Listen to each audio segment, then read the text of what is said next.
آج کی ویڈیو میں آپ کے سامنے نبی علیہ الصلوۃ والسلام کا جو غسل کرنے کا سنت طریقہ ہے وہ آپ کے سامنے بیان کروں گا۔ بعض لوگ اس میں تھوڑی سی حدیث یا حدیث کا بعض حصہ بیان کرتے ہیں۔ میں مختلف احادیث کو جمع کر کے آپ کے سامنے 7 پوائنٹ کی صورت میں یہ طریقہ آپ کے سامنے رکھوں گا۔ آپ نے یہ پورا سننا ہے، توجہ سے سننا ہے اور دیکھنا ہے کہ کتنے بندے غسل کرنے میں غلطی کرتے ہیں، ناپاک رہتے ہیں، اور بعض لوگ تو نہانے والا پانی بھی ناپاک کر دیتے ہیں۔ چلو آئے شروع کرتے ہیں۔ نمبر 1 حدیث مبارکہ میں آتا ہے کہ نبی علیہ الصلوۃ والسلام غسل کرنے سے پہلے برتن کو بائیں ہاتھ سے جھکا کر دونوں ہاتھوں کو دھویا کرتے تھے۔ آپ توجہ کیجئے، لوگ کیا کرتے ہیں، لوگ پانی لے کے گرم پانی ہو یا ٹھنڈا ہو تو اس کو ہاتھ ڈال کے چیک کرتے ہیں یا اس میں ہاتھ ڈالتے ہیں، جس کی وجہ سے سارا پانی مستعمل ہو جاتا ہے اور وہ غسل اور وضو کے قابل نہیں رہتا، اور اس سے وہ غسل کرتے ہیں اور ناپاک کے ناپاک رہتے ہیں۔ تو نبی علیہ السلام پہلا پوائنٹ یہ ہے کہ آپ برتن میں ہاتھ نہیں ڈالتے تھے، بلکہ برتن کو جھکا کے پہلے ہاتھوں کو دھوتے تھے، اس کے بعد جو ہے اس پانی کو استعمال کرتے تھے۔ نمبر 2 نبی علیہ الصلوۃ والسلام پہلے کیا کرتے تھے، دونوں ہاتھوں کو دھوتے تھے۔ دونوں ہاتھوں کو دھونے کے بعد نمبر 3 نبی علیہ الصلوۃ والسلام استنجا کرتے تھے۔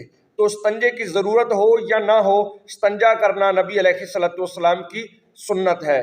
اس کے بعد نبی علیہ الصلوۃ والسلام اپنا ہاتھ جو ہے وہ دیوار پر یا زمین پر رگڑتے تھے۔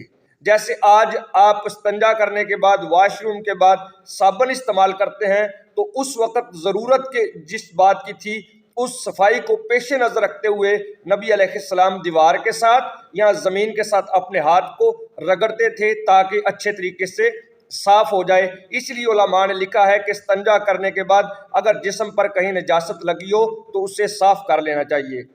نمبر 4 پھر نبی علیہ الصلوۃ والسلام اس کے بعد وضو فرماتے تھے۔ جیسے نماز کا وضو کرتے ہیں تو نبی علیہ الصلوۃ والسلام وضو کیا کرتے تھے، پاؤں مبارک جو ہے وہ آپ غسل کے بعد دھویا کرتے تھے، کیونکہ زمین وغیرہ نیچے سے کچی ہوتی تھی۔ اگر زمین وغیرہ نیچے سے کچی نہ ہو تو بعد میں پاؤں دھونا ضروری نہیں ہے۔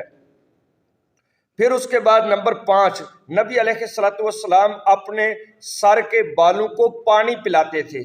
اس کا کیا مطلب ہے؟ اس کا مطلب یہ ہے کہ نبی کریم صلی اللہ علیہ وسلم آپ جب بازو دھو لیتے وضو میں اور مسح سر کا کرتے تو اس وقت پانی لے کے تو اس کی جو جڑوں تک پانی پہنچانے کی کوشش کرتے، پانی ڈالتے تاکہ زیادہ سے زیادہ سر جو ہے وہ تار ہو جائے اور پانی پہنچانا آسان ہو جائے اور نہانے کے اندر کوئی بال خشک نہ رہے۔ تو اسی لیے علماء نے لکھا ہے کہ جسم کے اوپر پانی مل لینا، سردیوں ہوں یا گرمیاں ہوں تو اس کی اجازت ہے اور یہ بڑی اچھی چیز ہے۔ اور اس کے بعد نبی علیہ الصلوۃ والسلام اپنے سر پر 3 مرتبہ پانی ڈالتے تھے، سر پر پانی ڈالتے تھے۔ اب یہاں آپ نے اس کو بڑے غور سے سننا ہے اور سمجھنا ہے۔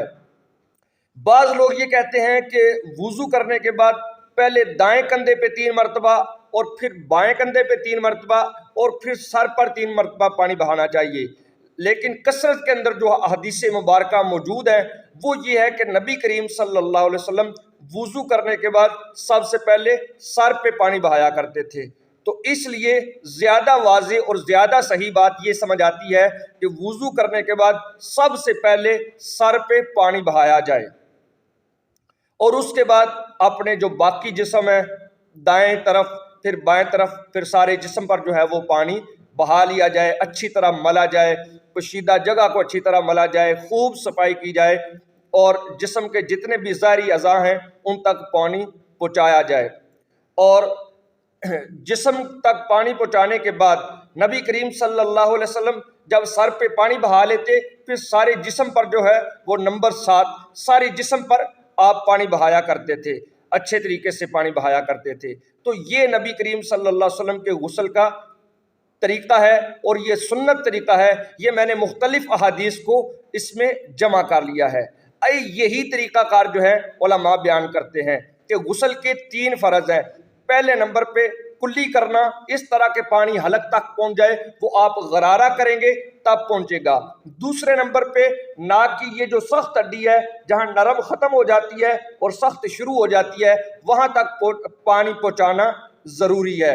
اور نمبر 3، سارے جسم پر پانی بہانا، یہ تیسرا فرض ہے۔ تو یہ 3 فرض ہیں غسل کے۔ اب جو طریقہ کار بیان کرتے ہیں، بالکل یہی بیان کرتے ہیں جو نبی کریم صلی اللہ علیہ وسلم کی سنت ہے۔ اللہ تعالی ہمیں سونے نبی علیہ السلام کی تعلیم کی محبت، سمجھ اور عمل کی توفیق عطا فرمائے۔